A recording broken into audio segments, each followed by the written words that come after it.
I'm afraid I may have pissed him off because he sent me a very disparaging text. Let's go to the Skype machine and welcome in the reigning, defending UFC middleweight champion, the one and only, the Count, Michael Bisping. There he is. Uh-oh, he's chewing very aggressively. I think he's upset. You're interrupting my breakfast, Ariel. Breakfast? It's 12:15. I've been to the gym. Okay. I've worked out. I've come back. I'm having my post-training, snack, turkey, bacon, and eggs. Is that okay? That is a great... It's not very British of you, but it's very lovely. Look at you. It's... Recovery is key, especially when you might have to take on, a prolific roid user down the line. Oh, what do you... let's not beat around the bush. What are you referring to here, Michael? Because there's a lot of people that... I have no idea, Ariel. But you are late. I'm sorry. I have to record an episode of the Believe You Me podcast, which is the most ripped off, clickbait, shitty website quoted thing ever. But if anyone wants a good laugh, Believe You Me, check it out. Yeah, you're doing podcasts and serious now. This is your show. Come on, buddy. Drive it. Okay. Let's go. Jeez, this is a lot of pressure. Mike, as I said to you on Friday, or I think it was Friday, I said, I have refrained, and it has taken a lot of testicular fortitude to not reach out to you and invite you on the show amidst all the madness of the last few months. How would you describe, so here you are, and I'm very excited that you're here. How would you describe the last few months, or at least 2017 for you? Because it seems like every day there's a he said, she said, there's some kind of controversy, there's some kind of back and forth. Are you tired of all of this? How would you describe it all? I mean, what are you exactly referring to? Are you referring to the GSP stuff? Everything. It's like, okay, we thought you were... Okay, you have a press conference, and then the fight a month later is taken away, and then GSP says he's still fighting you, and Dana says, you're fighting Romero, and then they do the interim title fight, and now he's saying GSP is fighting welterweight, but GSP is still saying he wants to fight you, and you have a knee injury. I mean, it's just been a lot, right? Sure. Okay. So, it's annoying, because the general consensus, not the general consensus, but from the little bitches on the internet, they're all talking shit like I'm trying to avoid fighting. May I remind everybody, I've had more fights in the UFC than any other human being on planet Earth, and more wins, incidentally, as well. So the fact that I'm trying to all of a sudden avoid fighting is ridiculous. Another theory is that I'm trying to hang on to my belt for as long as possible. If that was the case, then last time after I beat Rockhold, on the Monday, I was still hungover from the Saturday night celebrations. I accepted a fight against Dan Henderson. On the Monday, less than 48 hours since I'd won the fucking thing, I agreed to fight somebody else, okay? So I've had more fights than anyone. I agreed at my next fight less than 48 hours after I'd won the belt. So that logic doesn't stack up. I was supposed to fight GSP. Why wouldn't I want to fight him? Of course, that would be, it's big business. And not only that, the guy was the welterweight legend forever. I would love that on my legacy. We've been over this a million times. Yeah. Now Dana's saying he doesn't want to fight. George is saying he does want to fight. I know that I want to fight. And if we can still make the George thing happen, then great. I'm all in. George, if you're watching this, I have done everything I can. I have told Dana White, I've expressed my desire to fight Georges St-Pierre. Every time we speak on the phone, I say, okay, listen, that's all well and good. What about me and GSP? He says GSP doesn't want to fight. GSP does not want to fight. He wants to fight a welterweight. So, George, I've done everything I can. Okay, if you want this fight to happen, get on your phone, call somebody up, send some messages, do fucking something. Because I couldn't care. I'm sick of everybody saying I don't want to fight. Honestly, who I fight next, I couldn't give a shit. I really couldn't. Whether it's GSP, whether it's Yoel, whether it's Whittaker. I'm sick of all the bullshit. I've got to fight. I've started training again. My knee is still very much giving me issues, but who cares? I've got to fight. So, I'm blowing off the cobwebs. I'm getting ready. Towards the end of the year, one of those three will get it. Mentally, are you just moving on from GSP, and if it resurfaces, great, but you can't really hang on to it anymore? Is that the way you're viewing all of this? Yeah, kind of. Of course, I would like that. You know, for all the reasons, all the obvious reasons. The GSP, he's a legend. All this stuff, a big payday. That's great. So, you know, I'm in the gym and I don't know what I'm supposed to do. I'm supposed to be doing footwork against the southpaw. I'm supposed to be working against the wrestler. I'm supposed to be working for a striker like Robert Whittaker. I have no idea what's going to happen. Of course, we'll get some clarification after the weekend. But I don't know. George says he wants to fight. George, make the call, man. Call the UFC. I know he's saying that he wants to, but I've told Dan until I'm blue in the face. I really can't say it anymore. I respect George a lot, but now it's his time to step up. As far as I'm concerned, we did a press conference. But if that fight's not going to happen, then so be it. I'll move on. You know, and Whittaker or Romero, I really couldn't care less. May the best man win. Were you surprised when you found out that he had an eye injury in January and that he told the UFC, but they still went ahead with the press conference? In hindsight, do you feel like if they just kind of held off, none of this mess would have happened? I don't know. That's a good question. I don't know. I mean, I think the UFC knew about it, yeah. So I think maybe they were hoping that we were going to fight now. We were going to fight in July, and as it turns out, I think he wasn't cleared for contact or something like that. So, yeah, you know, it's unfortunate, but it is what it is. As far as I'm concerned, whether or not we fought in July or fought a few months later, it doesn't really matter. Right. Especially when you got McGregor, who's, you know, holding up his division for an entirely different sport. So, you know, the UFC are happy to do that. I don't see why one of the longest tenured soldiers doesn't get the same allowance. What was your reaction when you found out that they were going to do an interim title fight? There was zero reaction. Dana called me and asked me if he could do an interim. I swear to God. He called me. He said, Mike, listen, do you want to fight July or not? I said, Dana, I've told you. I can't be ready by July. He said, well, dude, do you mind if we do an interim title fight? Or we're going to have to do an interim title fight or something like that. And I said, honestly, I couldn't care less. Go ahead. Do it. You want to sell pay-per-views? I understand. It's a business. It makes the fight sound a little sexier. And all it does, it just cements the #1 contender. So it doesn't care. It doesn't bother me one little bit, not one little iota. And here's the thing. They are not fighting for the belt. That's why I put on Instagram last night, this belt is not for grabs. And it's not up for grabs. And even the UFC know that. And Robert and Yoel must know that. And you know how we know this? Because they're the co-main event of Valentina fucking Shevchenko. Okay? If the real 185-pound belt was on the line, they would be the main event, right? And that is a fact. But they're not. Why aren't they? Because the interim belt isn't worth the leather that it's printed on. So does it kind of bust your I don't know what the proper word is. Does it grind your gears when you hear people say this is the real title fight, this is for the real belt, these are the top two guys, blah blah blah? How do you react when you hear that sort of thing? Because I know you hear it. I know you get it. I was going to say grind my gears. It's funny. You know, not really. I mean, listen, I've got very thick skin. The amount of abuse I get on Instagram these days is off the charts, you know. So that's why I couldn't care less whether it's really, you know, GSP, Yoel, Romero, Robert Whittaker, Daffy Duck. I couldn't care less, you know what I mean? It's time to get in there and fight. And I could do with a payday. Money's always nice, you know. So, and by the way, I've accepted fights with short notice. I've had more fights than anyone. I accepted fights for the UFC, getting on the scale for my actual fight, and I agreed to future fights 6 weeks later. So I couldn't give a shit. Fighting's in my DNA. I fight all the time. So if people think that I'm scared or it bothers me and I'm trying to, hang on to my title so I can stay champion a little bit longer, then it's absolutely hilarious. Does it bother me? No, it doesn't bother me, of course. You know, I mean, the UFC, they've got to do what they've got to do. They've got to try and sell pay-per-views. They've got to hype this up. It's going to be a big event. So they stick an interim title fight on there. It's just business. You know, does it detract from my belt? Not one little bit. It doesn't detract from my accomplishment. I knocked out Rocco, became the champion inside 1 round. Regardless of whatever happens from then on, nothing can take away from that. I defended it 2 months later against Dan Henderson, and now here we are. So, yeah, no.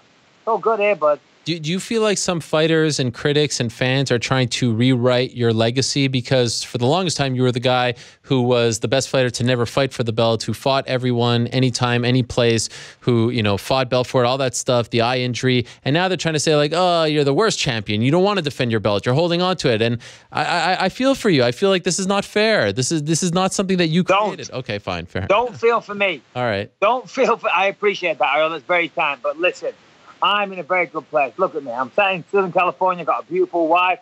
I've got 3 amazing kids. I'm a happy man. You think I give a fuck what some sad little bastard on the internet says about me? And then when you click on the profile, they're private because all they do is sit in their mum's basement and hate on everybody.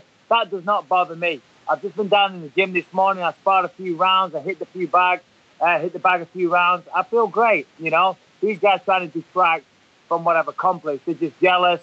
You know, it's as simple as that, you know. I mean, you got Yoel Romero out there talking shit. You've even got the most boring bastard in the world, Robert Whittaker. He's piped up and started off in his little trap lately as well. So, you know, anyone, anywhere, anytime, yeah, I'm true to that. So GSP, Romero, Whittaker, whenever you want to do it, listen, I'm in. Let's go, 100%. All 3. I'll do all 3. Couldn't care less. It's time to fight. You know, and all you little bitches on the internet, I'll make you eat your words. Romero, Whittaker, do you have a preference? You know, I mean, they're both beatable. They're both very beatable. And when I look at Yoel Romero, you know, everyone gets really excited about him. And listen, you know, he's had some impressive finishes. But I see a very beatable man. Chris Weidman went out there. You're a long-time friend, Chris Weidman. And I'm not trying to knock Chris Weidman at all. I'm not. God bless him. And I hope he wins against Gastelum. I wish him the best. But why was Chris Weidman trying to constantly out-wrestle an Olympic gold medal wrestler? Because he was shit scared. Because he didn't want to engage. You don't try and out-wrestle someone who's a better wrestler than you. So, you know, and he paid the price. Derek Brunson, for crying out loud, was almost beating him. Tim Kennedy almost had him beat. He's a beatable guy. And these guys play his game. Derek Brunson was wrestling him. I guess a guy like Whittaker's going to use his footwork. He's younger. He's got less miles on the clock. He's got better footwork. He's got better striking. Romero, if you make him attack you, as he comes in, listen, he's a sloppy striker. He's very sloppy. So powerful, yes. Knockout power, yes. Tons of it, of course. Capable of knocking people's heads off. But he's also very sloppy. So he swings in these wild punches like this, right? And he just leaves his chin out there. Against a counter fighter like Robert Whittaker, he's going to capitalize on that. Romero's going to get tired. Everybody says that, you know, but he gets his knockouts in the 3rd round. But I'm telling you, round 4 or 5, Whittaker's going to put that guy away. Wow. So you're predicting Robert Whittaker becomes the interim champion? Maybe. Or who knows? I mean, Wonderboy knocked out Whittaker as well. So, you know, maybe he's a little chinny. Who knows? Will you be attending?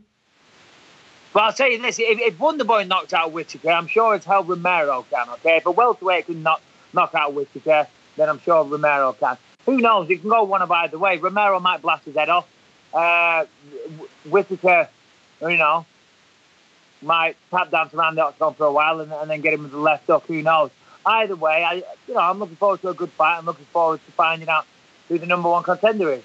Is there a part of you that thinks, okay, I've had this feud with Romero, so if I'm not going to get the GSP fight, that's the one that's probably going to sell more? Because you did just say that Whittaker was boring. Well, Whittaker is boring, isn't he? He's a nice guy. But there's a TV show in England called Harry Enfield and Chums. There was a character on there called Tim Nice But Dim. Tim Nice But Dim. Yeah, he reminds me of him. Tim Nice But Dim. He's nice, but he's dim, and he's not entertaining. He needs to open his mouth a little bit more.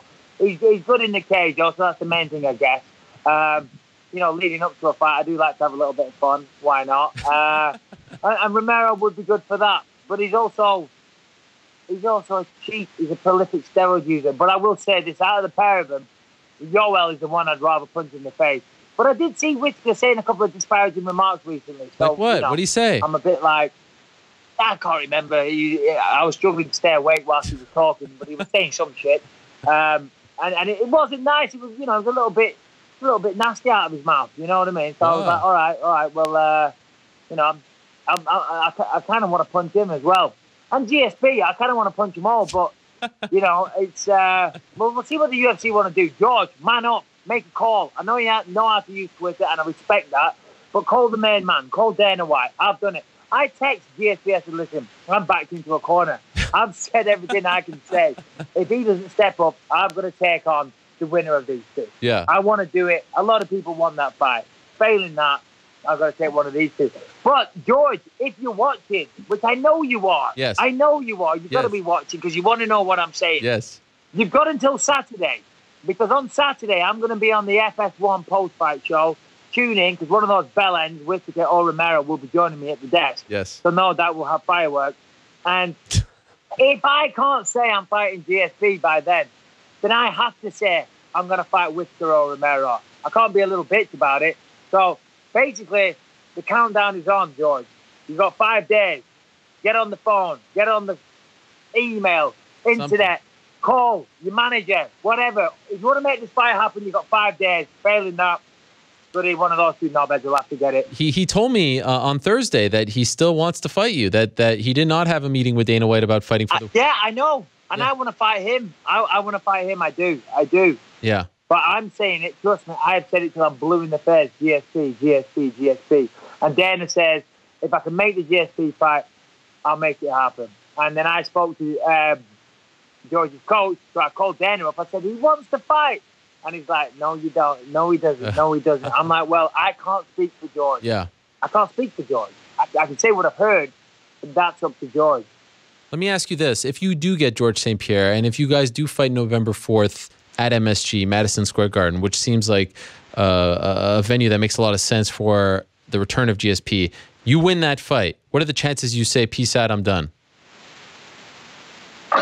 No. If I fight GSP, I've got to fight, one of those two lumpheads that are working this weekend, you know. So, otherwise, I'll never hear the end of it. Right. You know what I mean? So, fingers crossed, fingers crossed I fight GSP. As I said, we've got 5 days. Because I can't physically, as a man, sit there when either, what they called Yoel or Whittaker. Yeah. I can't physically, as a man, not agree to fight them. You know what I mean? That's just not in my DNA. If I haven't got another opponent, I have to do that. If GSP fight is on, then I can say, oh, well, listen, after I beat GSP. Failing that, I've got to say, right, okay, I'll deal with one of you two later in the year. Sorry, what was your question? So I was saying... Oh, sorry, yeah, you're asking about GSP. But if the GSP fight happens, then I've got to fight one of them. Of course I do, absolutely. And then we'll maybe think about retirement. Are you kind of itching now? I mean, it's been what, 9 months since you last fought. Like, how do you? This is a long layoff for you. You're used to being very active. How are you dealing with this? Well, this is it. It has been a long layoff, and again, for all you little idiots on the internet that don't know your arse from your elbow and couldn't fight you out of a wet paper bag, but feel the need to criticise someone like me. I've been one of the busiest guys on the roster forever. That's why I've got the most wins, the most bloody significant strikes, the most main events. I'm the middleweight champ. The list goes on, Ariel. I could go on all day, but I won't bore you. I've been a very, very busy fighter, and I had a knee surgery turned into 2 knee surgeries. And you know what? To be honest, a little bit of a break has been nice as well, just to ease off the gas a little bit. I've been fighting 2-3 times a year. I think I had 4 fights within like 14 months turnaround. That's a lot of work. That's a lot of training camps. That's a lot of sparring. That's a lot of punches to the head. That's a lot of dieting. A lot of time away from my family. A lot of everything. Basically, a lot of sacrifice. So it's only been 9 months.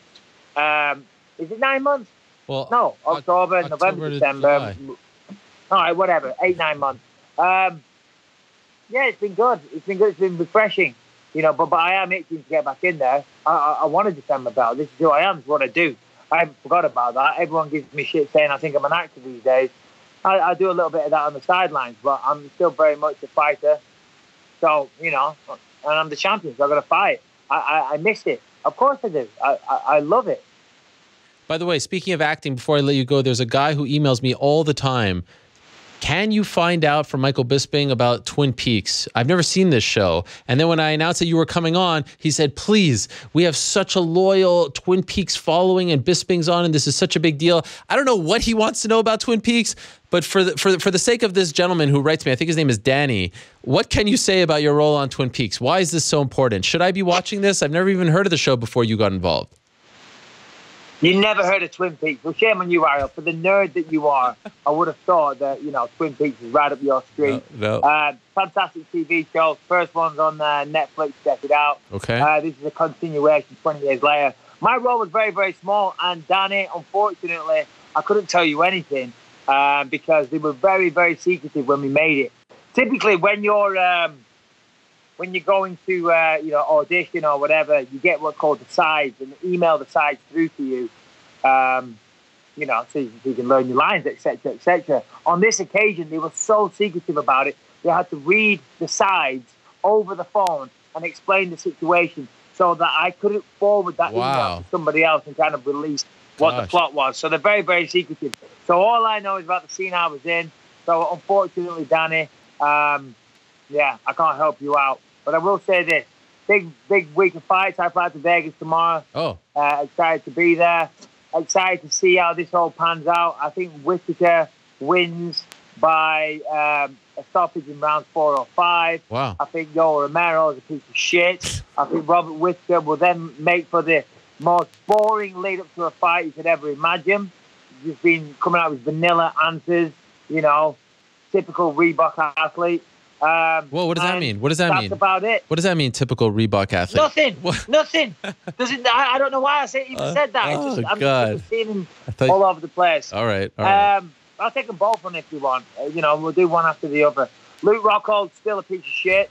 He's still timing up. I hope he gets eaten by a bloody giraffe or a lion. He's out in living Playboy lifestyle again. How did you know that? He likes to talk shit about me. How did you that know I've got the division in disarray. Yeah. He hasn't fought in over a year. Yeah. He hasn't done anything. He's out bloody, chasing tigers or whatever. Molesting tiger balls again. So Rockhold's an idiot. Listen, we all know Yoel's still on steroids. He's done some good stuff down there that him and Vitor and everybody in South Florida, we're all taking. We know he's on steroids. Come on.